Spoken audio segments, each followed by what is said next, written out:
Marwari media आप देख रहे हैं। आज है 14 फरवरी 2026 शनिवार का दिन, हिंदू तिथि फाल्गुन माह के कृष्ण पक्ष की द्वादशी। नजर डाल लेते हैं आज की बड़ी खबरों पर। शुरुआत कर देते हैं देश की बड़ी खबर के साथ। बड़ी खबर, प्रधानमंत्री नरेंद्र मोदी ने शुक्रवार को सेवा तीर्थ कॉम्प्लेक्स का उद्घाटन किया। इसमें अब प्रधानमंत्री कार्यालय यानी कि पीएमओ और नेशनल सिक्योरिटी काउंसिल सचिवालय यानी कि NSCS और कैबिनेट सचिवालय का काम होगा। पीएम मोदी ने नए ऑफिस में कई फाइलों पर साइन किए। प्रधानमंत्री मोदी ने नए पीएमओ कॉम्प्लेक्स सेवा तीर्थ में महिलाओं, युवाओं और कमजोर वर्गों से जुड़े अहम फैसलों की फाइलों पर साइन किए। सरकार के अनुसार इन फैसलों का उद्देश्य इन वर्गों को सीधा लाभ पहुंचाना है। पीएम राहत योजना से जुड़ी भी कई फाइलों पर साइन किए। इस पहल के तहत एक्सीडेंट पीड़ितों को 1.5 लाख रुपए तक का कैशलेस ट्रीटमेंट मिलेगा, जिससे उनके इलाज में देरी न हो। प्रधानमंत्री ने कृषि अवसंरचना कोष के आवंटन को भी 1 लाख करोड़ रुपए से बढ़ाकर 2 लाख करोड़ रुपए करने की मंजूरी दी है। पीएम ने 10,000 करोड़ रुपए के कोष के साथ startup India fund of funds 2.0 को भी मंजूरी दी है।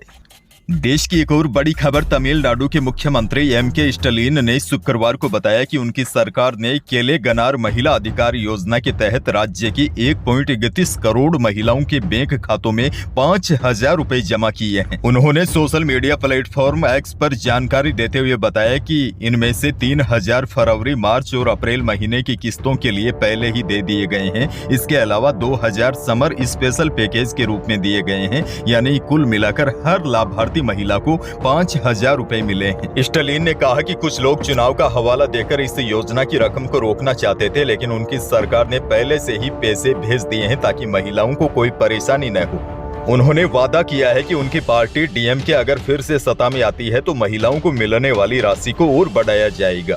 बहरहाल आगे बढ़ जाते हैं। राजस्थान से बहुत बड़ी खबर, अलवर में सरकारी बोरवेल करते समय तेज पानी के प्रेशर के साथ निकले चमकीले पत्थर को लोग चांदी समझकर लूट ले गए। अब देखिए, इस मामले को लेकर चौंकाने वाला खुलासा सामने आया है। दरअसल अलवर के अलकापुरी में गुरुवार को 800 फीट खुदाई के बाद चमकीले पत्थर निकले थे। करीब 25 लाख रुपए की कीमत की German made metal X ray machine से शुक्रवार को 3 सैंपलों की जाँच की गयी। शुरुआती जाँच में सामने आया है 25 से 50 ग्राम के पत्थरों में 98% लोहे के साथ कीमती धातुएं भी मिक्स है। इनमें लोहा सबसे अधिक मात्रा में पाया गया और कुछ मात्रा में सीसा, टिन, पैलेडियम और ओस्मियम जैसी धातुएं भी मिली है। और देखिए, इनमें पैलेडियम का प्रयोग सफेद सोना बनाने, लग्जरी घड़ियों में प्रयोग होता है, मोबाइल लैपटॉप में भी इसका उपयोग होता है। वहीं इन पत्थरों में चांदी की मात्रा नहीं है। हालांकि देखिए, फिलहाल सरकारी जांच होना बाकी है। सरकारी जांच रिपोर्ट आने के बाद ही पुष्टि हो सकेगी कि यहां से निकले पत्थरों में कौन सी धातु अधिक है। खनिज विभाग की जांच रिपोर्ट आने के बाद ही सरकार के स्तर पर मामला पहुंचेगा। दरअसल इससे पहले यहां बोरिंग खोदते समय चांदी जैसी चमकदार वस्तु निकलने लगी थी। यह देख लोग चौंक गए। लोग कपड़े खोलकर बोरिंग से निकलने वाले कीचड़ में से पत्थरों को लूटने लगे और कई लोग इन पत्थरों को घर पर भी ले गए। आगे बढ़ेंगे। राजस्थान से एक और बड़ी खबर, प्रदेश में चल रहे खेजड़ी बचाओ आंदोलन अब खत्म हो गया है। बीकानेर में खेजड़ी बचाओ आंदोलन के तहत चल रहा महापड़ाव समाप्त हो गया है। राजस्थान में अब कानून बनने तक खेजड़ी नहीं कटेगी। गुरुवार देर रात राज्य मंत्री के विश्नोई सरकार की ओर से इसका पत्र लेकर बीकानेर पहुंचे। के विश्नोई ने कहा है कि जब तक कानून नहीं बन जाता तब तक सभी जिलों के कलेक्टरों को राजस्व विभाग ने आदेश दिए हैं कि अवैध रूप से एक भी खेजड़ी नहीं कटने दे। एक और बहुत बड़ी खबर, कृषि मंत्री किरोड़ी लाल मीणा ने कहा, राजस्थान में फसल बीमा में बड़ा घोटाला हुआ है। प्रदेश में बिना जमीन वाले 15,000 फर्जी किसानों का बीमा प्रीमियम काट दिया गया। इस बीमे पर कुल 1150 करोड़ रुपए का क्लेम पास किया गया है। यह बीमा प्रधानमंत्री फसल बीमा योजना में किसान क्रेडिट कार्ड यानी कि KCC रखने वाले किसानों को किया जाता है। दरअसल किरोड़ी लाल मीणा शुक्रवार को चूरू के सालासर स्थित स्टेट बैंक ऑफ इंडिया पहुंचे थे। यहाँ उन्होंने कहा कि इस ब्रांच से 71 ऐसे ही फर्जी किसानों का बीमा प्रीमियम काटा गया। किरोड़ी ने कहा कि इसको लेकर FIR करवा दी जाएगी। जांच में सामने आएगा कि घोटाले में कौन कौन शामिल है। एक और बड़ी खबर, Rajasthan state open school Jaipur द्वारा कक्षा 10वीं एवं कक्षा 12वीं अक्टूबर नवंबर 2025 सत्र स्ट्रीम 2 वेब पूरक परीक्षा का परिणाम शुक्रवार को शिक्षा मंत्री मदन दिलावर द्वारा घोषित किया गया। परिणाम में कक्षा 10 में 50% से अधिक विद्यार्थियों के उत्तीर्ण होने के साथ ही छात्राओं का प्रदर्शन छात्रों से बेहतर रहा, जो ओपन स्कूल प्रणाली की प्रभावशीलता को दर्शाता है। आगे बढ़ना होगा। एक और बहुत बड़ी खबर, बीकानेर में एसीबी की रेड में कनिष्ठ सहायक के घर करीब 1 करोड़ 60 लाख रुपए का सोना मिला है और करीब 5 लाख रुपए की चांदी, वहीं 75 लाख रुपए से ज्यादा केस भी मिला है। एसीबी की टीम ने शुक्रवार सुबह कनिष्ठ सहायक शुभकरण परिहार के 5 ठिकानों पर छापा मारा। शुभकरण परिहार ने घर में ही नोटों की गड्डियां छिपा रखी थी और नोटों की गड्डियां इतनी मात्रा में मिली कि गिनने के लिए काउंटिंग मशीन को मंगानी पड़ी। बीकानेर के पुंदरासर में रहने वाला शुभकरण फलोदे की बाप पंचायत समिति के कानासर ग्राम पंचायत में कनिष्ठ सहायक पद पर तैनात है। जोधपुर से बड़ी खबर, जोधपुर में साध्वी प्रेम बाईसा की संदिग्ध परिस्थितियों में मौत के मामले में एफएसएल रिपोर्ट आ चुकी है। प्रारंभिक तौर पर सामने आया है कि साध्वी को कोई विषैला पदार्थ देने या दूसरे अप्राकृतिक कारणों से मौत होने की पुष्टि नहीं हुई है। इसके साथ ही रिपोर्ट में उनके साथ किसी तरह की गलत घटना के सबूत भी नहीं मिले हैं। एफएसएल रिपोर्ट गुरुवार रात जोधपुर पुलिस कमिश्नर को मिल चुकी है। अब पोस्टमार्टम करने वाले मेडिकल बोर्ड के डॉक्टर रिपोर्ट का एनालिसिस कर मौत के कारणों का खुलासा करेंगे। हालांकि एफएसएल रिपोर्ट में किसी भी विषायुक्त पदार्थ की पुष्टि नहीं हुई है। वैसे इस बात का भी पता चला है साध्वी प्रेम बाईसा अस्थमा की बीमारी से शिकार थी। एसआईटी जांच में भी साध्वी को अस्थमा होना सामने आया था।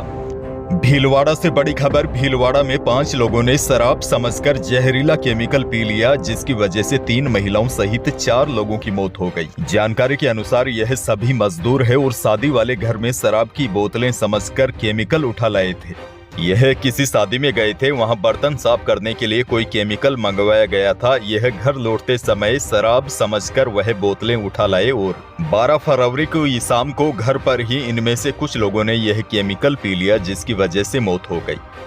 खैर, बड़ी खबर देखिए, ओसिया विधायक भेराराम सियोल ने राजस्थान विधानसभा में शून्यकाल के दौरान प्राकृतिक आपदा पीड़ितों को दी जाने वाली सहायता राशि बढ़ाने का मुद्दा उठाया। विधायक सियोल ने सदन को बताया, प्रदेश के विभिन्न हिस्से विशेषकर त्रिवेणी ओसिया क्षेत्र में अतिवृष्टि, ओलावृष्टि, बाढ़ और आकाशीय बिजली गिरने जैसी प्राकृतिक आपदाओं में वृद्धि हुई है। इन आपदाओं से किसानों को बड़ी क्षति का सामना करना पड़ रहा है। उन्होंने कहा कि वर्तमान में राज्य आपदा प्रतिक्रिया कोष के तहत निर्धारित सहायता राशि वास्तविक नुकसान की तुलना में काफी कम है। उन्होंने प्राकृतिक आपदा पीड़ितों को दी जाने वाली सहायता राशि बढ़ाने की मांग की है।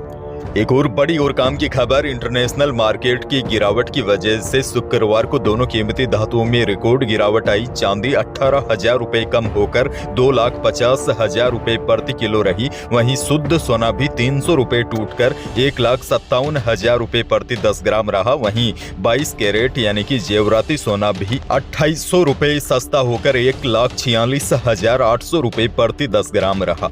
उधर नागौर की मंडी में विराट चमकी मूंग अधिकतम 100 रुपए बढ़कर 9100 रुपए प्रति क्विंटल रहा। गवार का भाव 5160 से बढ़कर 5300 रुपए प्रति क्विंटल रहा और मोट के भाव नागौर की मंडी में अधिकतम 4600 रुपए प्रति क्विंटल रहे। आगे बढ़ेंगे, मौसम को लेकर बड़ी अपडेट है। राजस्थान में मौसम फिर बदल सकता है। मौसम विशेषज्ञों के मुताबिक राज्य में अगले सप्ताह एक नया पश्चिमी विक्षोभ एक्टिव हो सकता है। इससे हल्की बारिश होने की भी संभावना है। वहीं शुक्रवार को भी हल्के बादल छाने से तापमान में हल्की सी गिरावट आई, जिसकी वजह से सुबह शाम सर्दी महसूस हुई।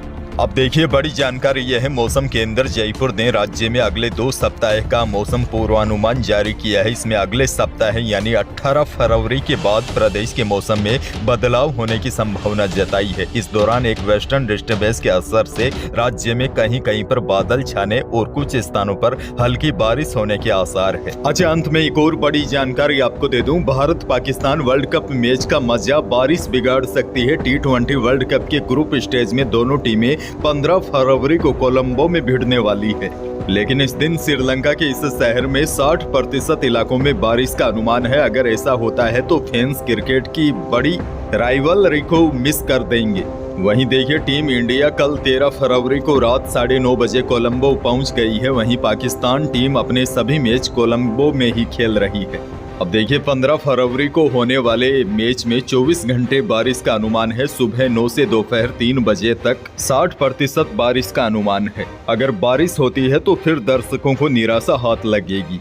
तो यही थी प्रदेश और देश की आज की बड़ी और महत्वपूर्ण खबरें। वीडियो को लाइक करना बिल्कुल न भूलिए और चैनल पर नए हैं तो सब्सक्राइब जरूर कीजिएगा ताकि आप अपडेट रहे बड़ी और काम की खबरों से। धन्यवाद।